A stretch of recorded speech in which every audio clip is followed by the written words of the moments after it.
everybody. It's Bill's that college football guy. Here's another video. I have been running around my pit.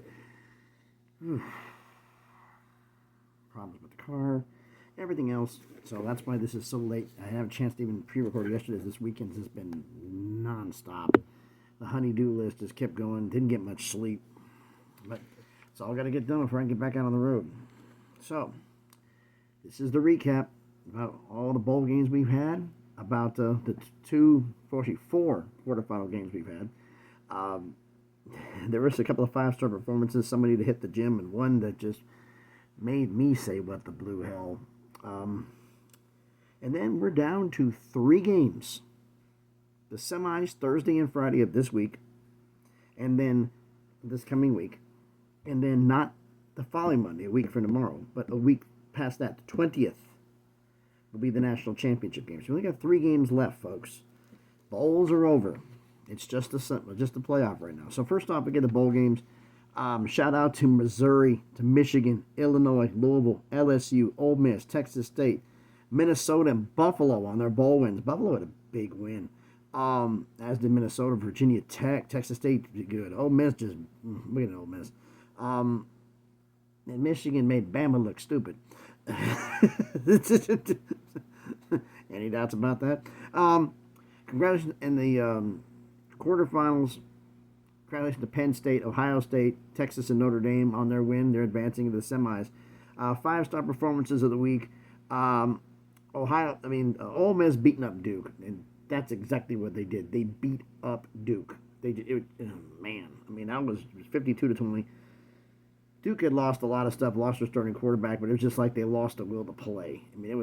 This was not close. This was a 5-star beating. But the most impressive performance of the week was Ohio State's demolition of Oregon, 41-21. The game was not that close. It was decided early on. Oregon got garbage points at the end because Ohio State felt sorry for them. I don't know. That was, wow, that was a beating. It was brutal. Everybody, like, you don't know what team I root for. I'm a Vols fan, and I told everybody after Ohio State demolished my Vols, this is the team to beat win the national title. Oh, no, Tennessee sucks. They're not that good, man. They're going to get beat the next round. So they're going to get beat now? You think they're going to get beat the next round? They're the favorite to win the national championship. I said that after I beat my Vols, and after seeing them beat Oregon, I don't have any doubts about that. I hope you don't either. This is the team to beat. The only way they can lose is if they beat themselves.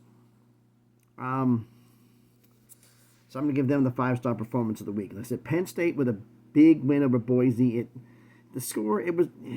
Penn State at time dominated. Boise did what they could in that quarterfinal. They did what they could to try to keep up, but just not enough firepower. They did a great job, but it flat out just wasn't enough. Texas and Arizona State. I'm going to get into this here. I said this on X. Was it targeting? For the 900 billion people who keep whining about it? Yes, it was. Did it cost you the game? No. You know what cost you the game? Here. I'll let you in a little secret. A little bit? Let you in a little secret? Why the hell did it take you a half to figure out how to play football? If you would have scored more than 3 points in the first half, you never would have gone to overtime with Texas. Who's to blame? Look at the mirror at your first half performance. That was absolutely pathetic. There, I said it. Because if Arizona State would have played that much better, they never would have gone overtime. Period. They would have beat Texas outright. So, who do you blame? Look in the mirror. That first half was absolutely atrocious. You came back, but it wasn't enough. So, I'm going to get some hate for it. Don't really care, because the fact of the matter is true. You scored more than 3 points in the first half, they never would have been in overtime. You got yourself to blame for that one. Do you want to blame a penalty call? Blame yourself, because you would have scored 2 touchdowns. That call wouldn't have mattered at all. You're at fault for this, like it or not. Notre Dame. I'll get to Notre Dame here, because they are part of the what the blue hell. Hit the gym moment of the bowl games. Missouri beating Iowa 27-24. Missouri actually trailed. I was wondering about Iowa doesn't have the firepower. Why are you trailing these guys? You should have beat them outright. I mean, bowl games, it's nitpicking, but the fact is I expected better, and the fact is you trailed in the first half. You should have done that one, so you're going to get the hit the gym notification for this one. What the blue hell? Two what the blue hells. One, mentioned earlier, Alabama. Looking at how bad this Bama team is, I got a question to ask you. Legit question. Considering how bad they are this year and how bad they were pretty close to it last year, how the hell did they lose 2 games? They lost one in the regular season and lost in the playoff. How they only lose 1 game in the regular season with this damn crew with Jalen Milroe at quarterback? I'm beginning to think what some of the old-time Alabama fans were saying. That team wasn't that good, but that might have been Saban's best smoke and mirrors coaching job trying to cover up for weaknesses. And the more I look at how bad this Alabama team is now, I'm beginning to think they're right. Yeesh. Alabama stunk up the joint. Just stunk up the joint. Michigan, who is not that good. Not that good. One-dimensional. Beat you up. Flat out. Beat you up. I wonder if someone's going to change the Wikipedia for the Alabama Crimson Tide. It says property of the Michigan Wolverines. I don't know. Maybe it's somebody's already done it or did do it. Someone shout out in the comments if someone has. Let me know. But that was a what the blue hell moment. The second one, the Georgia Bulldogs, another SEC school, losing to Notre Dame 23-10. It was never that close. Notre Dame did one thing that a lot of people who watch college football have never seen Notre Dame do. Physically beat somebody up who was good. Not a G5 they can manhandle, but take a power program who actually can do something and manhandle them. They normally are the ones getting thrown around out of every damn window in the building. But they were the one doing the manhandling. What the blue hell? Now, you said, oh, well, they had their backup quarterback. Oh, they had a backup quarterback before when they won back-to-back national titles with them. Kirby did a great job of recruiting in 2018, 2019, 2020 during COVID. And that recruiting paid off in 21 and 22 when they won national titles, when they had depth. Now,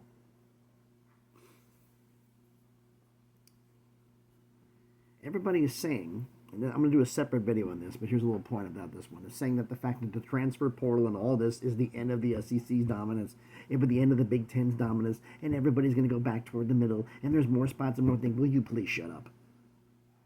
Where's all the money at in the SEC and the Big Ten? Oh, they're just going to leave. When revenue sharing happens, and we all know it's going to, it's going to be revenue sharing NIL with the university. And you know what they're going to have you start doing? Signing contracts that you are working for the university for 4 years. If you are under a 4-year contract with, say, I don't know, the Detroit Lions, and all of a sudden you want to go play with Pat Mahomes and the Kansas City Chiefs, you can't up and leave. You're in a contract. You have year 1. You got 3 more to go. You don't get to leave until that contract is done. They're saying, no, they're not going to put them under contract. Yes, they are. That is actually what the universities and the NCAA is going to have it. You're going to be under contract. That's part of what they're working out in the House settlement, is you will be revenue sharing NIL, but you're going to be under contract. Now, the Congress is going to get involved in this, I'm sure, whether it's going to be employees or they're going to be independent contractors later on, but you're still going to be under contract, which means as long as you're under contract, you can't hit the portal. You can't leave. So that means if they get them early, they're not leaving. That depth chart that the portal has been taking away is going to build back up again. Now, here's a little thing here. In the NFL, you could set out and demand to be traded. You can't do that. But there's one thing that you could do in college that you can't do in the NFL. Really. Buy out your contract.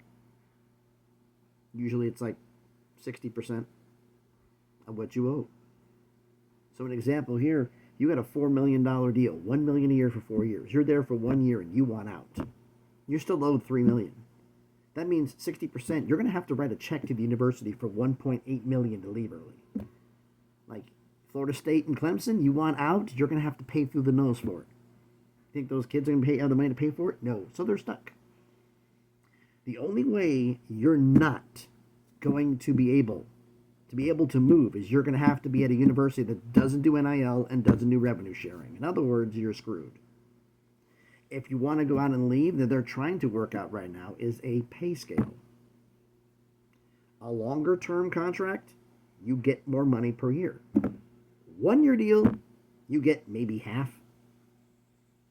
So if you want more money, more stability, you're going to have to stay. More money, you have to stay. Otherwise, you're going to get less money. And a little shout out here for that is the fact that everybody's talking about the fact about players and unionizing and everything else. This is a little bit off the subject here, but it would not surprise me in the least if college football, the NCAA, has talked to NFL and maybe even the NFL Players Association, because NFL wants the guys in. They want them in. They don't want them in college. They want them in the pros. They don't want them sitting around for 6 till they're 26 when they show up and their peak prime years are gone. They don't want that. They want them in. So they're willing to work with the NCAA, work with college football to make it happen where they can leave and to set up a plan. The NCAA and the NFL on the same page. Has that ever happened? I can't remember it happening. But, so, there are the transfer portal, the Wild Wild West. Get used to it for a couple more years, because once this gets finalized, we're going to go, I'll say this. Is the SEC going to have the dominant run that they had? No, they're not. That only happens once a century. Why do I say that? 19 teens, 1920s, the Big Ten went on kind of a run. And on to the 30s, late teens, 20s, and 30s. I'm not going about pre 1910s when it was Army, Navy, and Notre Dame winning all the damn titles. I'm talking about those actual conferences. And to the SEC fans out there, to the Florida State fans who've been saying this to me on X in messages, who have been saying all this, the fact that their team, their conference is the most dominant. There's no school that's ever been more dominant than Ohio State. There's been no school more dominant than Alabama. There's been no school on there to get Army, Navy, and Notre Dame. No one has ever been in this. No one's ever...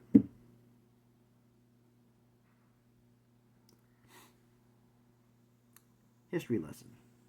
1930s, 1940s. One school won 5 titles in 8 years, including 3 straight. Who was it? The Minnesota Golden Gophers. They were the dominant. The last team to three-peat was in the 1930s, late 30s, early 40s. That's how long it's been. And we're not having it again. So, I've done enough of a rant about that. I'll be doing another video about that later on, but not today. But it gets a little testy on X, like you don't know about that already.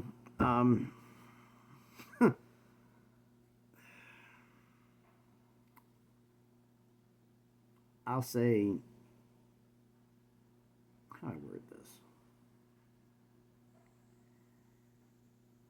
It does get testy on X. It does get argumentative at times and get a little bit on there cutthroat stuff. I have one more sound I want to say about a certain situation. I'll say that for the end of the video. But, yeah, it's definitely spirited conversation there. It does has its value. I'll say that it has its value. But a lot of times it's just mindless trash talk. In some cases, mindless stupidity. Now I got that out the way and vented my system a little bit. We have 2 games to talk about for next week, don't we? One on Thursday, one on Friday, the semifinals. It's kind of ironic. And this is a question I got to ask you guys. And I've been thinking, without having to look it up, I can't think of anybody. When was the last time a team won a national championship where the championship game was held in their home state? Was it Southern Cal? I'm talking like playoff era. Because you have like the Rose Bowl would be deciding champions and things like that. But in the playoff era, I don't think it's ever happened. I could be wrong. The reason I brought up it's kind of funny Georgia lost because the national championship game is Mercedes-Benz Stadium in Atlanta, Georgia. Now the Bulldogs will not be getting a shot at it. But the Thursday game, let's get into this one. The mistake on the Atlantic. Not the mistake by the lake for Cleveland. Mistake by the Atlantic. The home stadium, it's not a home stadium for the Miami Hurricanes. Hard Rock Stadium in Miami Gardens, Florida, will be hosting Notre Dame versus Penn State. Ugh. These are 2-point spreads that bug the hell. Notre Dame, a 2-point favorite over Penn State. Except for the Boise game, as Penn State has been undersold in every single one of them. Notre Dame beat Georgia. They did. Penn State's been a buzzsaw. Notre Dame played great. They played physical. Penn State's been doing that the whole damn time. Notre Dame favored by 2. I get it. It's given maybe throwing Notre Dame a bone. I don't know about this one. They had a great performance against Georgia. You see how they played against Indiana? Was it that good? Look at Penn State. They've been more consistent. Whose offense? I don't trust Aller or Leonard. Drew Aller or Riley Leonard. I don't trust Riley Leonard. He's an option quarterback. He's not a guy. And Penn State's got a guy who can flat out sling it. So, for predictions for that game, give me Penn State +2. I think Penn State is going to win the game outright. Friday prediction game. We already have an effect on this one. From AT&T Stadium at Arlington, Texas. Jerry World, Ohio State versus Texas. So Texas is kind of at home. Texas is a 2-point favorite early on. When I got the spread, it's changed a little bit. 1 point. Ohio State up by some places. Ohio State by 6. I took the line when I met it. Was Texas -2.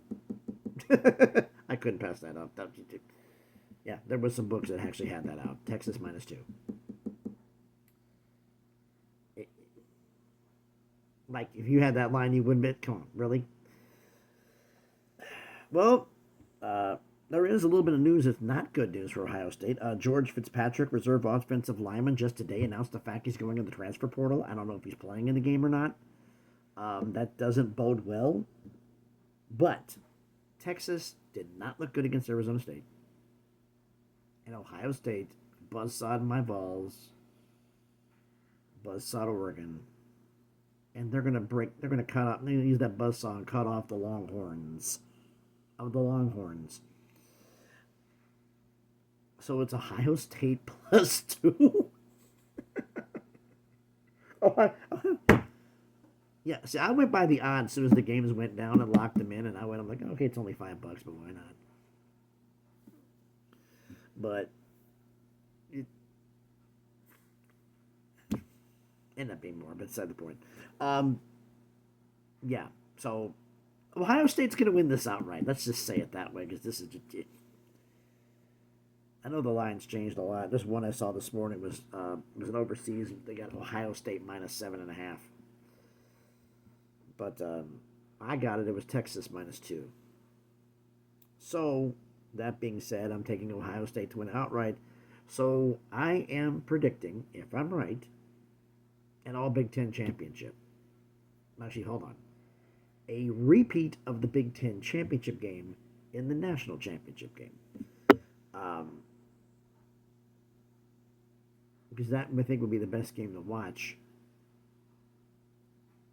And the game that makes me have a headache is the idea of Notre Dame versus Texas.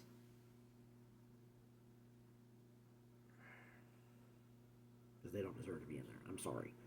Texas, no. Notre Dame's a physical team, and Notre Dame Penn State's probably be more of an interesting matchup. It's going to be good. I'm going to like that game. But yeah, I'm picking Penn State and Ohio State to battle for the national championship, which means if that's true, the Big Ten will win back-to-back national titles for the first time since Michigan State did it in 1965 and 1966. Almost 60 years since they've had back-to-back champs. Now to win 3 in a row. Last time that was done was the late 1940s when Minnesota won 3 straight. So we'll see what happens on that one. The last little bit of news at the end of this video, we're at a 20-minute mark already for this recap. I thought it was going to be long, but I went on a bit of a tirade. Middle of the video. So again, Penn State versus Ohio State for the national championship on the 20th. That's my prediction. Again, regarding, it was actually messages I've gotten, emails from some people. And I have to remind people of this, and some of them, they said they'll be watching the video. So for those of you who asked for this, this is for you. I'm a Tennessee fan. I live in Tennessee, but I have an interest and a soft spot for UNLV. Why? I lived in the city of Las Vegas from 1978 until 2019. 41 years, almost 41 years. Exactly, a little over 40 years. Watch the town go from Henderson, Las Vegas, and North Las Vegas have a combined almost 250,000 people between the three cities to what, 4 million now? And it's surrounded by mountains. It doesn't get any bigger. You can't go out. All you do is get tighter and go up. The smaller cities that I grew up in are gone. Long dead. And now these metropolises that are crime-infested neighborhoods are now all over the place. And why do I have the soft spot for UNLV? Because worked in Vegas for a long time, needless to say. Worked there and worked with UNLV. Worked as a mover in my past life. When I was younger, I was picking furniture and carrying pianos, all that fun stuff. But did a lot of jobs at UNLV, lead library. A lot of stuff moving around for UNLV for their insurance purposes. Their staff couldn't move the heavy stuff, but we could. But I made connections with a lot of people around there, some of them around the athletic department. And some that were really, really, really, really, really low there. Just gotten started when I left. Now I've gotten a better job. But if UNLV would face financial troubles, they'd be the first ones on the chopping block. And they're good people. And I was really mad. That's why I got pissed off about UNLV being screwed, I felt at the time, was because people I know were going to lose their job. In interest of full disclosure, that's why. But the conference realignment stuff keeps going on. It's my shout out to Steven, my guy Steven, STB Castle. He just did a video on MAC expansion candidates, which kind of confirms some of the things I've been hearing, that if they think about going to North Dakota State, South Dakota State, or possibly picking up a school, Illinois State, later on down the road to place Northern Illinois, they're planning on heading east, which was one of the reasons they got UMass. They're kind of an anchor of an eastern wing. Want to get up to 16 schools. They were at 13, but Northern Illinois apparently now leaving officially on Tuesday. We'll find out. They'll be back down to 12. They want to add 4 more. None of these moves are going to happen until the House settlement. They're working on that, so I'm going to link his video. And I'll put it down in the comments section. Not the comments. I'll put it in the description of the video. But it's kind of funny. I have people I know who are Pac-12 fans, people I know who are UNLV fans, Mountain West fans, going head-to-head about which conference is better. Well, we are, because we're going to make this, and we're going to make this, and we're going to make this, and nobody knows what you're making anything, because neither the Mountain West officially has a media deal for 2026, and the Pac-12 don't. So here's how we're going to end this argument. None of us are going to decide who's the best. You know who's going to decide it? For an athletic conference? I don't know. How about the athletes? How about we wait till 2028 and the athletes, let them decide it on the field, on the court, on the hardwood, in the pool, on the track. You get what I'm talking. On the diamond. You get what I'm talking about. Let them decide it. Because a bunch of people on X and on YouTube talking about it has no damn weight. The athletes on the field, the respective fields of play, will be the ones who decide it. So let them, and let's just dial this back, all right? Because it's getting damn annoying. Seeing people I know just tearing each other's throats out because you did this, or you did this, or your guy did this. What are you, 5 years old? Just dial it back. All right, I'm done running my mouth long enough. You guys are waiting for this. I'm sorry this video took so long, and I'm sorry it came out so late, but hey, I've been running like crazy. So, let me know what you think about this catastrophe down in the comments. So again, thanks everybody for watching the video. If you haven't done it already, do me the favor. Smash the like button. Hit the thumbs up. Helps with the algorithm. Helps the video be seen by more people. Lets YouTube know, hey, this video is getting some views. By the way, my realignment view. First time, and I'm a small channel. We know this, right? We know how you saw the subscription count when you picked up the video. First video ever had to go over 3,000 views. So we're going, oh, I got guys doing 1030. I don't get that. But I got told a few things to help do that. So I'm also going to post a little theory, but I'm not going to do it right now because we don't have enough time. So like the video, comment on the video, hit the thumbs up. Let me know. Comment on the video. Let me know what you think about all this mess that I wrote down. Share the video. If you like what I've done, check out some other videos I've done. If you like it, subscribe to the channel. Link will be in the description. Thanks, everybody, for watching. More videos are going to be coming in the future. Can't guarantee what date, but they will be coming. So thanks, everybody. Hope everybody enjoys your Sunday. It's going to be cold. Everybody on the Atlantic side, be careful. It's going to be really cold. Be safe, and please, be good to each other.